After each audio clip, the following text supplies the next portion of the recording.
શિવરાત્રીના પર્વમાં મૃગી કુંડમાં સ્નાન કરીને વિવાદમાં આવેલી કીર્તિ પટેલ આજે ભવનાથ પોલીસ સ્ટેશનમાં નોંધાયેલા ગુનામાં હાજર થઈ। 1.5 કલાકની પૂછપરછ કર્યા બાદ કીર્તિ પટેલ પોલીસ સ્ટેશનથી રવાના થઈ હતી।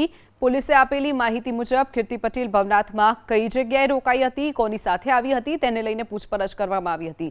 તો બીજી તરફ કીર્તિ પટેલે પણ પોલીસની તપાસમાં સહકાર આપવાની વાત કરી અને કહ્યું કે સત્ય સનાતન છે અને સનાતન જ સત્ય છે। હું તો ખાલી એટલું જ કહીશ, સત્ય ઈ સનાતન છે અને સનાતન ઈ સત્ય છે।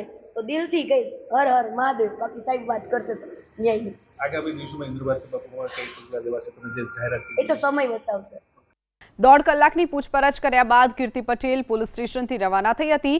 પોલીસે આપેલી માહિતી મુજબ કીર્તિ પટેલ ભવનાથમાં કઈ જગ્યાએ રોકાઈ હતી, કોની સાથે આવી હતી તેને લઈને પૂછપરછ કરવામાં આવી હતી। તો બીજી તરફ કીર્તિ પટેલે પણ પોલીસની તપાસમાં સહકાર આપવાની વાત કરી અને કહ્યું કે સત્ય સનાતન છે અને સનાતન જ સત્ય છે।